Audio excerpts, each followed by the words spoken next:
Hello, कैसे हैं? इसके पहले हमने देखिए आपको इंक्रीजिंग एंड डिक्रीजिंग फंक्शन के बारे में बताया था। कॉन्सेप्ट तो क्लियर हो गया होगा। आज हम क्वेश्चन बताएंगे आपको। देखिए थर्ड क्वेश्चन एक्सरसाइज 6.2 का कह रहा है सिद्ध कीजिए f x equal to sine x, f x equal to sine x से प्रदत्त फलन 0,π/2 में वर्धमान है, माने इंक्रीजिंग फंक्शन है। ठीक है, तो ये हमें सिद्ध करना है कि एफ एक्स जो है इंक्रीजिंग फंक्शन है। किस अंतराल में? 0,π/2 में। तो सबसे पहले एफ डैश एक्स निकालेंगे। एफ डैश एक्स कितना हो जाएगा? कास एक्स, साइन एक्स का अवकलन कास एक्स। अब पहला क्या है कि 0,π/2 में, 0,π/2 में हमें वर्धमान सिद्ध करना है। तो देखिए 0,π/2 ओपन इंटरवल है, मतलब 0 से बड़ा और π/2 से छोटा। ये पड़ेगा प्रथम चतुर्थांश में, ये प्रथम चतुर्थांश में पड़ेगा, प्रथम चतुर्थांश में स्थित होगा। ओके, तो यहां एफ डैश एक्स जो कास एक्स है वो 0 से बड़ा होगा, धनात्मक होगा। कैसे? प्रथम चतुर्थांश में जो कोण होता है उसके लिए कोई भी त्रिकोणमितीय अनुपात रहेगा, उसका मान धनात्मक होगा, 0 से बड़ा होगा इस अंतराल में। तो एफ डैश एक्स आपका 0 से बड़ा आ गया, अतः एफ एक्स जो होगा वो 0,π/2 में वर्धमान होगा। देखिए आप एफ एक्स की प्रकृति को बताते हैं। कैसे? एफ डैश एक्स की सहायता से। अगर एफ डैश एक्स धनात्मक आ गया, 0 से बड़ा आ गया, तो एफ एक्स क्या होगा? वर्धमान होगा। समझ में आ गया? दूसरा देखिए, दूसरा कह रहे हैं ये अंतराल π/2, पाई। तो ये देखिए 90 से ज्यादा और 180 से कम, ये पड़ेगा द्वितीय चतुर्थांश में, द्वितीय चतुर्थांश में स्थित होगा। ठीक है, तो यहां पे देखिए, यहां एफ डैश एक्स जो होगा कास एक्स। अब आपको पता है कि द्वितीय चतुर्थांश में कास ऋणात्मक होता है, साइन और कोशेक धनात्मक होता है द्वितीय चतुर्थांश में, लेकिन कास ऋणात्मक होता है। ऋणात्मक माने 0 से कम। तो एफ डैश एक्स 0 से देखिए कम आया, अतः एफ एक्स जो होगा वो इस अंतराल में क्या होगा? वर्धमान होगा, सॉरी ह्रासमान होगा, ह्रासमान होगा। तो अगर जो है एफ डैश एक्स का मान निगेटिव है तो एफ एक्स ह्रासमान होगा। यदि एफ डैश एक्स का मान धनात्मक है तो एफ एक्स वर्धमान होगा। अब आइए तीसरा, इसका तीसरा खंड देखिए। एफ डैश एक्स की मदद से ही एफ एक्स के नेचर को बताया जाता है। एफ डैश एक्स आपका एक प्रकार से वो कसौटी है, वहीं पर आपको देखना है। थर्ड देखिए कह रहे हैं कि किस अंतराल में? 0,π में। देखिए 0,π का मतलब हो गया कि यहां से लेकर यहां तक, इसमें दोनों चतुर्थांश पड़ रहा है। तो 0,π को 2 भागों में बांट लीजिए, 0 से π/2 और π/2 से π। देखिए 0 से π/2 और π/2 से π। तो 0 से π/2 में एफ एक्स क्या है? वर्धमान है। या एफ डैश एक्स के बारे में पहले बताइए। 0 से π/2 में एफ डैश एक्स जो है 0 से बड़ा है, धनात्मक है, और इस अंतराल में एफ डैश एक्स 0 से छोटा है। तो इसमें 0 से बड़ा है, इसमें 0 से छोटा है। तो टोटल मिला के आप नहीं कह सकते हैं कि धनात्मक है कि ऋणात्मक है, क्योंकि आधे में धनात्मक है और आधे में ऋणात्मक है। तो पूरे में क्या है? न तो धनात्मक है न तो ऋणात्मक है। तो आप कह सकते हैं यहां पर अतः एफ एक्स 0 से पाई में ना तो वर्धमान होगा और ना ही ह्रासमान होगा, ह्रासमान होगा। क्योंकि देखिए आप ये देखिए पूरा अगर धनात्मक एफ डैश एक्स होता, 0 से पाई में पूरा एफ डैश एक्स का मान धनात्मक होता तो आप कह देते हैं वर्धमान है। अगर एफ डैश एक्स का मान पूरा ऋणात्मक होता तो कह देते आप ह्रासमान है।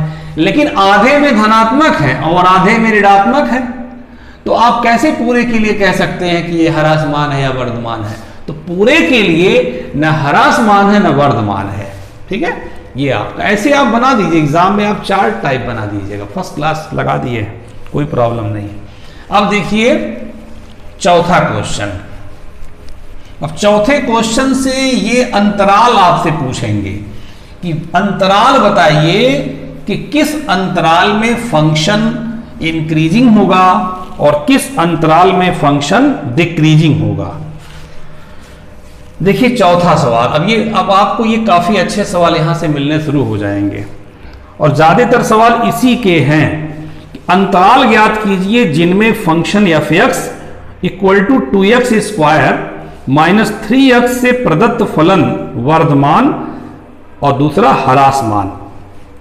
मतलब आप क्वेश्चन का मतलब पहले समझिए। इनका ये कहना है कि आप ये बताइए किस अंतराल में फंक्शन एफ एक्स वर्धमान होगा और किस अंतराल में फंक्शन एफ एक्स ह्रासमान होगा। वो अंतराल बताना, इंटरवल बताना है। इसका तरीका देखिए मैं आपको बता रहा हूं। आप पहले फंक्शन उतार लीजिए। फंक्शन क्या है? 2x स्क्वायर माइनस 3x उतार लिए। इसका तुरंत आप अवकलन करिए x के सापेक्ष, कितना हो जाएगा? 4x minus 3। अब आप f dash x equal to 0 करिए।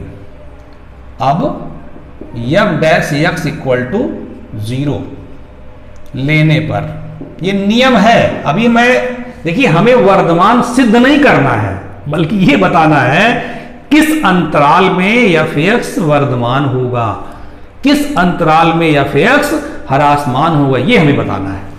तो उसके लिए तरीका आप जान लीजिए। फंक्शन उतार लीजिए, एक्स के सापेक्ष अवकलन कर दीजिए, उसके बाद तुरंत 0 लीजिए f dash x. F dash x का मान कितना है? 4x minus 3। तो 4x equal to 3, x equal to 3/4। ठीक, अब आप नंबर लाइन बनाइए। नंबर लाइन में इधर माइनस अनंत होता है, इधर प्लस अनंत होता है, इधर मैक्सिमम इधर मिनिमम। x इक्वल टू 3/4 आया है तो 3/4 कहीं कर लीजिए, क्या करना है, यही तो होगा 3/4। अब आपका देखिए दो अंतराल बनेगा, एक बनेगा माइनस इनफाइनाइट कामा 3/4 एक अंतराल, और एक अंतराल बनेगा 3/4 कामा प्लस अनंत। तो देखिएगा चार्ट बनाइए। अंतराल ऐसे, ठीक है। इसके बाद एफ डैश एक्स का चिन्ह,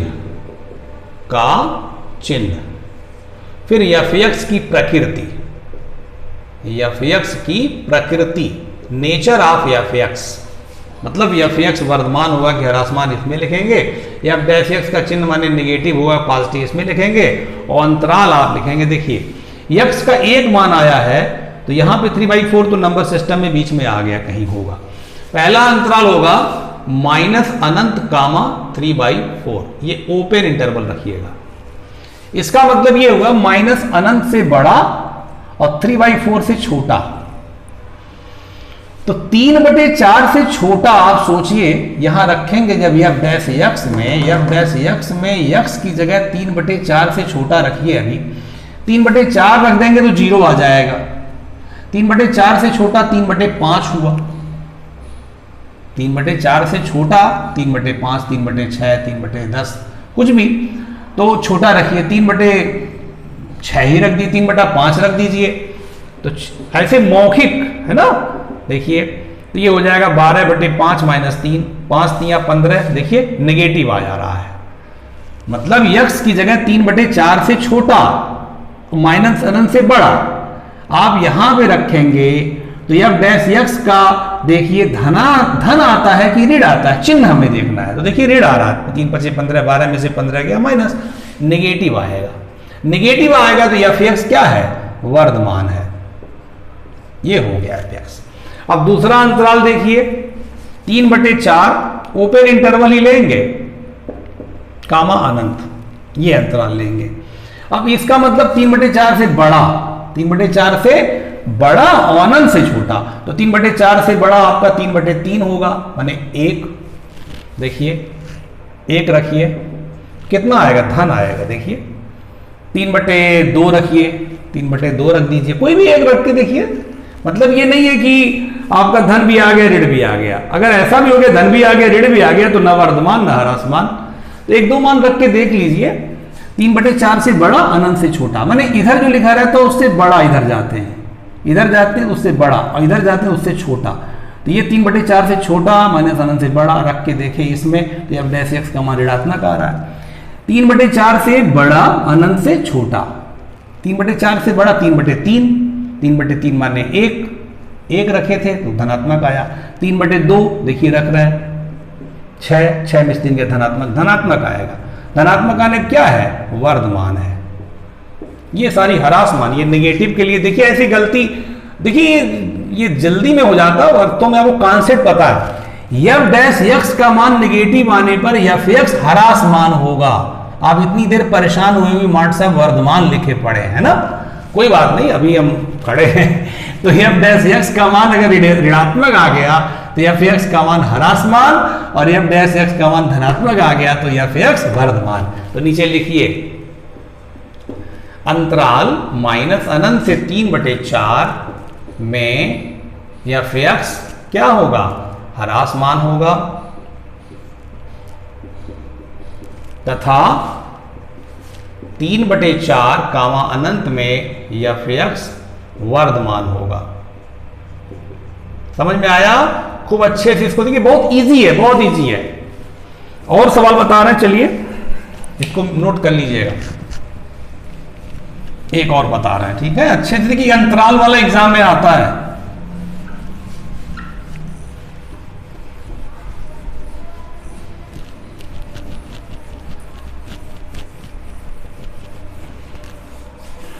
पांचवां क्वेश्चन देखिए,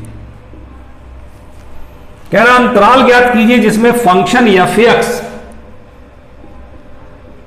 equal to 2x cube -3x² -36x + 7 से प्रदत्त फलन f वर्धमान है और दूसरा ह्रासमान है। हमें अंतराल ज्ञात करना, what is interval in which F x is increasing and decreasing. वो अंतराल बताइए जिसमें एफ एक्स इंक्रीजिंग हो, और वह अंतराल बताइए जिसमें एफ एक्स डिक्रीजिंग हो। इसके लिए तरीका अभी जस्ट बताए हैं। पहले आप अवकलन कर डालिए, ये हो जाएगा 6x², ये हो जाएगा 6x, है ना, ये हो जाएगा 36, इसका 0 हो जाएगा। इसमें देखिए अब ये 6 कॉमन ले लीजिए, x² - x -6, ये x, गुणनखंड कर डालिए। गुणनखंड करेंगे x² - 3x + 2x - 6, तो 6x - 3 और x + 2 हो जाएगा। गुणनखंड इसका x कॉमन लेंगे, यहाँ 2 कॉमन लेंगे। तो अब देखिए यहाँ पे आपका, फिर मैंने बताया था कि अभी f dash x equal to 0 करिए, 0 6x - 3x + 2।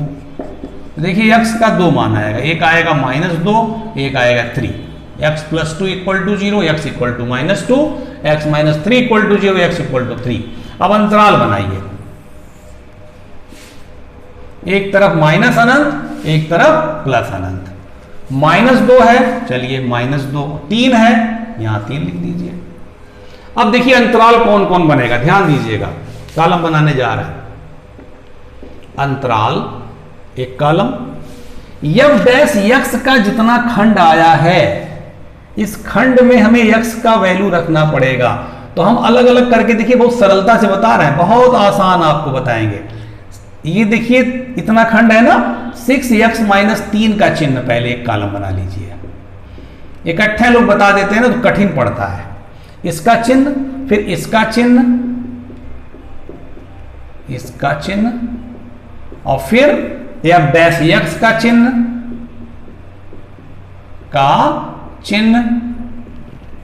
और फिर fx की प्रकृति, fx की प्रकृति।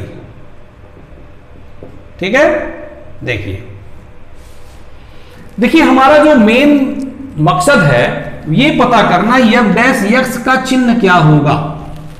ठीक, अंतराल हमको कौन कौन से मिलेंगे? पहला अंतराल हमको मिलेगा माइनस अनंत कामा माइनस 2 का, दूसरा अंतराल मिलेगा माइनस 2 कामा 3 का, तीसरा अंतराल मिलेगा 3 कामा प्लस अनंत का। तीनों अंतराल में हमें देखना है f डैश x का चिन्ह क्या होगा, f डैश x का चिन्ह क्या होगा। उसके लिए मैंने इसको थोड़ा अलग अलग लिख लिया, थोड़ा आसानी हो, आपको समझने में दिक्कत ना हो। इसका चिन्ह पहले हम यहां क्लियर कर लेंगे, फिर इसका चिन्ह क्लियर कर लेंगे, और चूंकि पूरा गुणा हुआ है फिर दोनों चिन्ह का गुणा करके इसका चिन्ह क्लियर हो जाएगा। ये जब चिन्ह क्लियर हो जाएगा, नेगेटिव है तो हरासमान और धनात्मक है तो वर्धमान, ये आपका आ जाएगा। तो चलते हैं, पहला अंतराल देखिए क्या है, ओपन इंटरवल लिखेंगे माइनस अनंत से माइनस 2। ये अब इसका मतलब होगा माइनस 2 से बड़ा, माइनस 2 से छोटा, माइनस अनंत से बड़ा, माइनस 2 से छोटा, माइनस 2 से छोटा माइनस 3 होगा, माइनस 4 होगा। थोड़े बड़े बड़े अपने हिसाब से अपने सुटेबल मान लीजिए मन में, और ताकि यहां रखिए। तो माइनस 2 से छोटा, माइनस 2 से छोटा माइनस 3 होगा। तो देखिए इसका चिन्ह मैं पहले क्लियर कर रहा हूं, इसका यहां पर। तो माइनस 2 से छोटा माइनस 3 रखेंगे बेटा, माइनस 3, माइनस 4, माइनस 5 रखेंगे तो माइनस आएगा पूरा। क्या आएगा? माइनस आएगा। यहां पे x की जगह रखेंगे माइनस 2 से छोटा, माइनस 3, माइनस 4, माइनस 5, माइनस 6 जो भी रखेंगे तो माइनस आएगा पूरा। उसके बाद यही बात यहां रखेंगे, माइनस 2 से छोटा, माइनस 2 से छोटा, माइनस 3, माइनस 4 यहां रखेंगे, माइनस 3, माइनस 4, ये भी माइनस आएगा बेटा।